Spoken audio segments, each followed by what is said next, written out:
Para sa hayop na to, isang malaking kalokohan ang salitang gravity. Tila ba may pandikit sa kanilang katawan. Kaya nilang kumapit sa manipis na bato, maglakad sa gilid ng bangin, umakyat sa mataas na pader, mag-relax sa pinakamataas na dam sa Italy na may 90% vertical angle. Isang kahanga-hangang uri ng hayop na nahubog ng naayon sa kanyang kapaligiran. Perpektong halimbawa ng kapangyarihan ng ebolusyon. Wala sa bokabularyo nila ang salitang gravity, kaya naman binansagan silang the animal that can defy gravity. Ngunit, paano nga ba nila ito nagagawa? Magstay hanggang sa dulo ng video dahil dito, pag-uusapan natin bakit sila umaakyat sa mataas na bangin, paano nila nagagawa yun, at paano nila ginagamit ang kanilang abilidad para mas mapataas ang kanilang chance of survival laban sa mababangis na hayop. Malupit ang mundo ng Animal Kingdom, wala itong puwang para sa mahinang nilalang.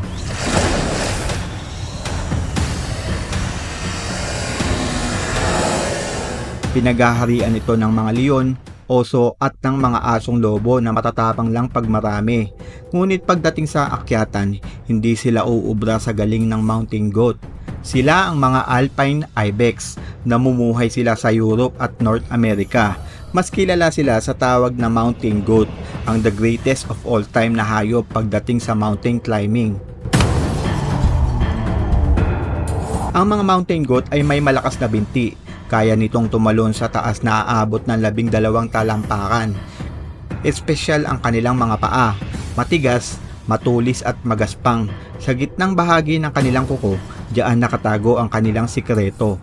Base sa mga eksperto, para tong may goma, malakas ang kapit sa mga bato.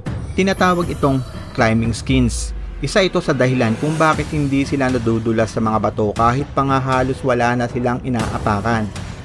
Hindi matatawaran ang obsesyon nila sa maalat, kaya naman kahit ang mga nagtataasang pader ng dam ay sisiw lang sa kanila pagdating sa akyatan. Bakit nga ba nila ito inaakyat? Ito'y upang malantakan ang paborito nilang minerals na nagtataglay ng sodium, zinc at iron. Tulad nating mga tao, kailangan din nila ng bitamina sa kanilang katawan. Pambihirang saya ang nararamdaman nila sa tuwing nakakatikim ng maalat. Ayan, kitang-kita naman sa ekspresyon ng mukha niya kung gaano siya kasaya. Para bang batang kumakain ng ice cream. Wala silang patawad kahit ang maaalat na balat ng tao ay kanilang nilalantakan, masunod lang ang kanilang gusto. Bagaman mountain goat ang tawag sa kanila, hindi sila uri ng kambing. Mas malapit silang kamag-anak ng mga usa. Nabibilang sila sa lahi ng mga antelope tulad ng wild beast, klipspringer at sable. Pabilang sila sa 91 different species ng antelope. Ang mga mountain goat ay herbivores, meaning damo, halaman at prutas lang ang kinakain nila. Hindi sila kumakain ng karne, kaya naman paborito silang pagkain ng mababangis na hayop. Ngunit hindi ganong kadali ang pagtugis sa kanila dahil matatalino silang hayop. Ginagamit nila ang kanilang abilidad para mautakan ang kanilang predators. Eto, panoorin natin kung paano nautakan ng mag-inang ibex ang mabangis na oso. Kilala ang oso bilang mga excellent climbers, ngunit pagdating sa akyatan ng bundok, para lang silang bata kumpara sa mga mountain goat. Kumakalam ang sikmuran ng mabangis na oso. Sa itsura nito, lahat ay gagawin niya para makakain.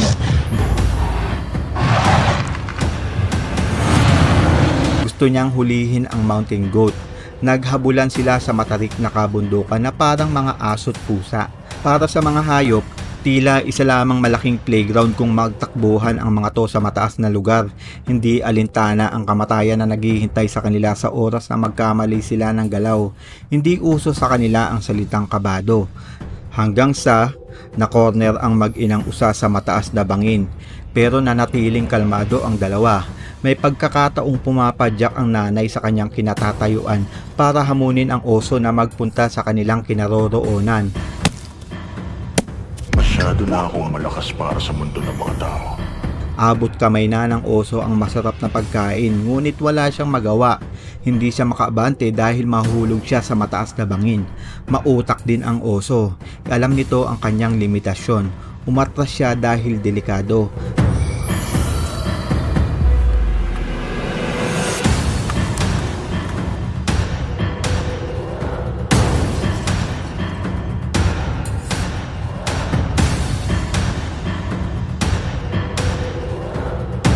Sa huli, wagi ang mag-ina laban sa kanilang predator. Ang mga lalaking mountain goat ay tinatawag na Billy habang ang mga nanay naman ay tinatawag na Nani. Sa oras na makakita ng babae ang lalaking ibex, agad nilang lalasahan ang hangin. Ito'y upang malaman kung pwede na bang taniman ng binhi ang babae. Oo, you heard that right, para malaman kung may spark ba sa kanilang dalawa. Matapos makumpirma, kailangan nilang makipaglaban sa ibang lalaki upang ma-insist ang kanilang dominance. Ang mga barako ay mag-uuntugan ng sungay hanggang sa may sumuko. Ang mananalo ang magtataguyod ng future generation. Polygamy ang sistema ng kanilang pagpaparami. Para sa kanila, ang lalaki at babae ay para sa lahat.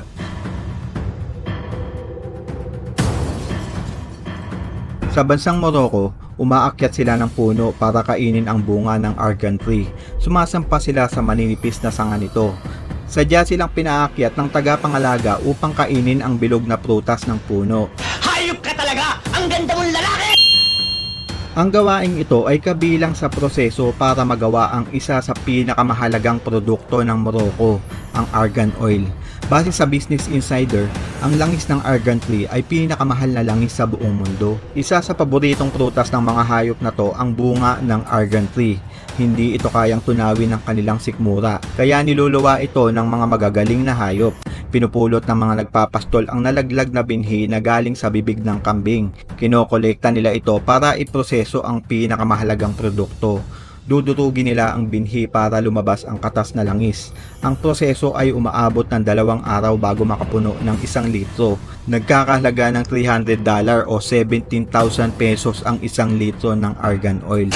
Ang langis ng argan ay ginagamit sa pagluluto at cosmetic para sa balat at buhok ng tao. Isa sa nakakabilib sa mga ibex ay ang kanilang mga sanggol. Ang cute talaga, sarap pang kaldereta. 30 minuto matapos isilang ang isang ibex, may kakayahan na agad itong maglakad, tumalon at umakyat sa mataas na pader.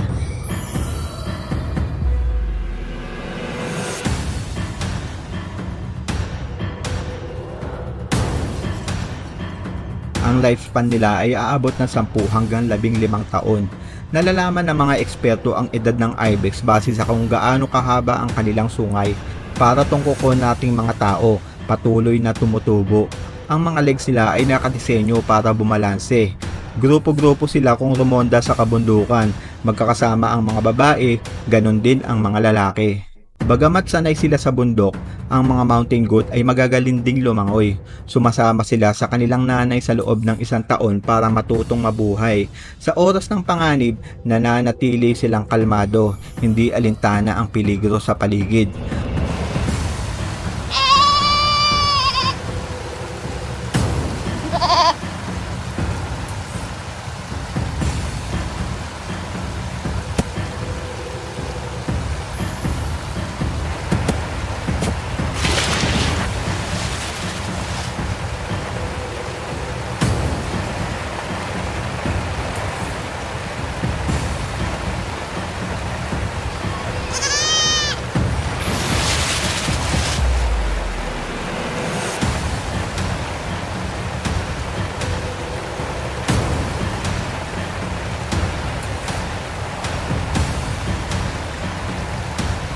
Masyadong masikip ang mundo ng mga ibex. Puntirya sila ng mababangis na hayop. Kaya naman, ang tanging paraan nila ay tumakbo sa matarik na kabundukan, kung saan malaki ang kanilang chance of survival laban sa mabagsik na hayop na nanlilimos ng buhay. Makaligtas man sila sa kanilang mga predator sa lupa, andyan naman ang mga matatalim na agila na nag-aantay ng tamang pagkakataon. Isang mabilis na pagsunggab, dinadagit sila upang ihulog mula sa mataas na kabundukan.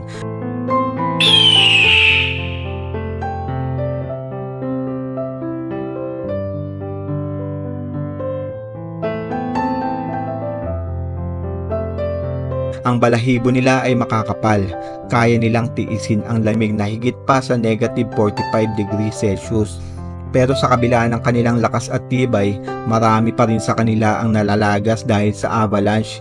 Hindi lahat ay nakaliligtas. Diurnal ang nilalang na to. meaning aktibo sila sa umaga, patuloy na lumalaban para mabuhay. Isa sila sa pinakakagilagilalas na nilalang ng kalikasan. Ngunit may malalim na tanong, bakit nga ba sila nabubuhay? Para bang pinanganak sila para tugisin?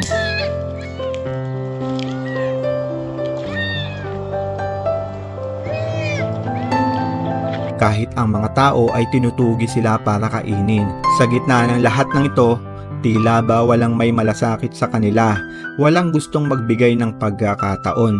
Kaya naman, hindi mapagkakaila na ang hayop na to ay isa sa kaawa-awang nilalang ng kalikasan. Para bang nabuhay sila para tumakbo buong buhay nila laban sa mabangis na hayop at mga tao. Malupit ang mundo sa kanila. Kaya naman, naniniwala ako na deserve nila ang ating atensyon. Kung ikaw ay sang-ayon na sila ay nararapat ng pagmamahal, pindutin ang like button ng ating video bilang suporta sa kagilagilalas na nilalang ng ating Diyos.